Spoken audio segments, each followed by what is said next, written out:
Oh, hello. I'm Chris Trujillo. I'm the production designer on Stranger Things. I've been with the show since the beginning. This is season 5, and I want to show you around.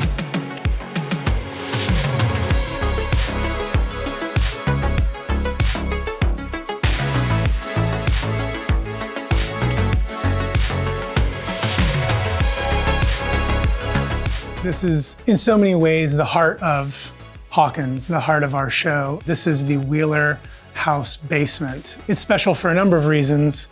This was the first set that my team and I conceived, designed, drew, built. It was actually the first set that we shot way back in season 1. This table right here, it's actually right about here in the show. This is the table where we first meet our gang of misfits. Fireball! Oh, where'd it go? Where is it? And we've also seen our characters develop and evolve as people. And in so many ways, too, like in the course of the show, a lot of very important moments happen here. Plans are made. Did you get the supplies? Yeah. Binoculars, army knife, and the wrist rocket. Dustin, what did you get? Nutty bars, bazooka, Pez, Smarties, Pringles, vanilla wafers, banana, and trail mix. Seriously? I'm a child of the 80s, a suburban child of 1980s America. So it was very exciting to be able to kind of create what for me would have been just the ideal place to hang out with my friends as a kid. The domestic sets oftentimes are the places where I feel like I can most contribute to storytelling and character development. And that's because this really speaks to who the people who live in these homes are. In fact, it's a mid-century sort of ranch-style house, so it is very like fundamental Americana, American suburbs. And the layering of these sets, my set decorator, Jess Royal, is very fastidious about period specificity and character specificity. So as you look around this space, all of this furniture, which we saw for the first time in 1983, is very clearly not from 1983 and would not have been current at the moment. It's important for us to reflect the reality of how a basement ends up being dressed. And the family, as they're keeping up with the Joneses and they're remodeling the upstairs, mom and dad are very aspirational. So naturally, when we're upstairs in the Wheeler house, we're in this very contemporary Better Homes and Gardens sort of vibe. But when we're down here, we're looking at maybe the leftovers from the 70s or even the late 60s, because we get to have all of this fun color and texture, and everything is a little bit more worn and lived in. We're always really careful in our approach to set dressing into the life layer of all of our sets that they pass the period specificity tests. Almost everything is directly from the period. We buy all of our pieces from estate sales. So we're the people that come in and literally open up kitchen drawers and buy the contents of the kitchen drawers. And that's got lengths that we go to be very specific. Light switches, outlets, all of that is going to be period correct. We've got our old 80s washer and dryer. We may not spend time over here in the script, but it's important to us to have a sense of completion and to show that the entire family is represented. You've got your basement bathroom, which, while we only spent a brief beat in, is very important to us to have elements like that complete so that we can play that door open, we can play it closed, we get the light coming out of that basement, and you get the depth, and you can see the world that should be there, even if we're not necessarily going to be spending time inside that space. And just kind of goes back to that ethos of creating a world that when actors come in, they feel completely engaged and they can kind of lose themselves in and feel like, oh, they've walked into this world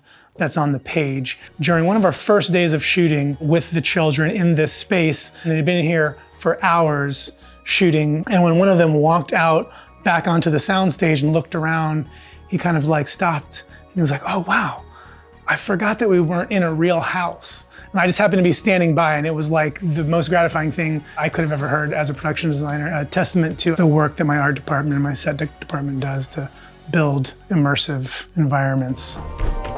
Wait, guys, I'm still here. Guys?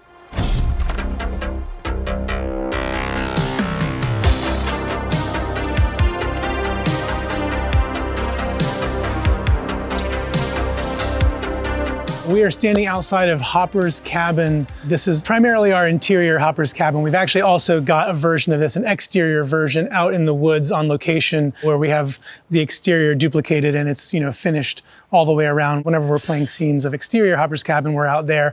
But this facade here allows us to enter and exit into our interior set. Normally this would be surrounded by greens and trees, and we'd be standing in sort of a fake forest, and there would be a backdrop. But for the work we're doing in here this season, wasn't necessary to have the entire exterior world finished on set. This is a set that premiered in season 2 when Hopper was using it to keep Eleven safe and hide her out in the woods. The story we built in to kind of motivate the design of the architecture and the dressing of the space was this would have been a hunting cabin that's been in Hopper's family for a number of years. Maybe his grandfather built it in the 40s as just a very sort of bare bones hunting shack. And over the years, it's been added to, and plumbing has been added. We've got a bathroom in it now, and kind of been in a state of disrepair. And then suddenly Hopper needed a place to hide out, and he did everything he could to make it home for him and Eleven and to make it, warm. Oh, Jesus.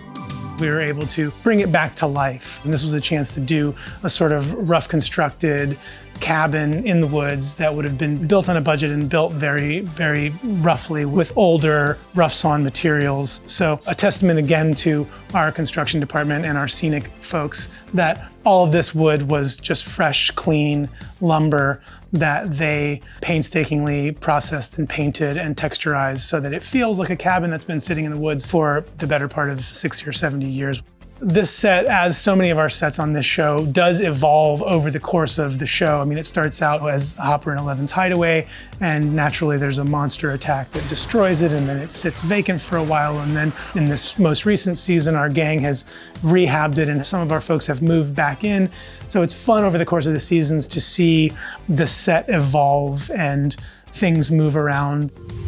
Another of the more interesting modifications to our cabin for season 5 was this situation here. I normally don't let myself get this designy, but this was just too fun of an opportunity, and it was justifiable. The idea being that this might have been an old door from the cabin, and what we needed to build was a homemade isolation tank for Eleven to use her powers, to amplify her powers. So this was our answer to the need for a do-it-yourself sensory deprivation tank that fit the vibe of Hopper's cabin.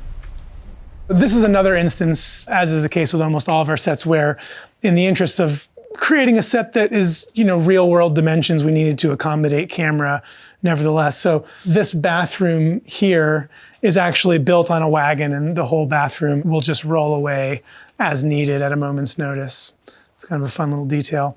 Over here, we've got Eleven's room, and in the season that we introduced this, it was very more deliberately dressed to reflect then sort of newly teenage girl's bedroom, but it was funny because obviously the rest of the cabin is very Hopper and very rough. We tried to show that in his effort to make her comfortable, he took the time to paint her room and to kind of decorate it as best he could, likely from thrift store furniture elements. But we wanted to contrast Eleven's world and exploring her teenage years and hanging out with Mike and doing her thing. It wanted to feel like a space that was separate from this old man's hunting cabin.